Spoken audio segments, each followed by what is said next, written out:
Assalamualaikum dan salam sejahtera semua. Selamat datang ke laman koleksi kuis bahasa Arab.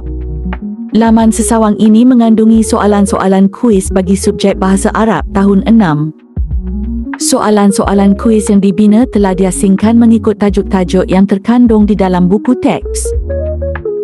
Jumlah bagi semua soalan kuis ialah 50 soalan.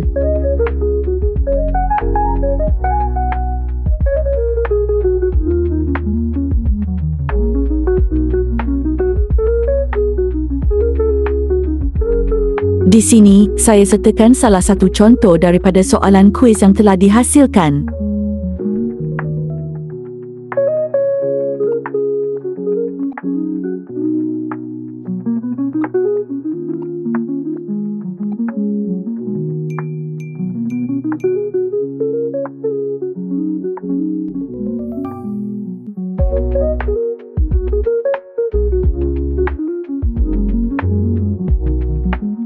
Setelah pelajar selesai menjawab kesemua soalan, pelajar dikehendaki untuk mengisi jumlah markah yang telah diperoleh pada bahagian ini.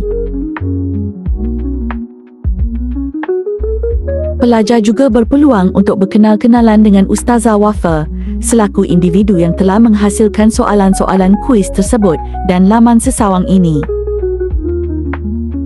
Bukan itu sahaja, laman sesawang ini juga menyediakan kemudahan kecerdasan buatan, iaitu kepada para pelajar. Kecerdasan buatan ini diberi nama Arabot. Para pelajar boleh bertanyakan soalan mengenai subjek bahasa Arab yang telah dipelajari. Beberapa cadangan soalan juga turut diberikan bagi memudahkan para pelajar bertanyakan soalan.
Seterusnya, kita akan melihat bagaimana proses Arabot dihasilkan.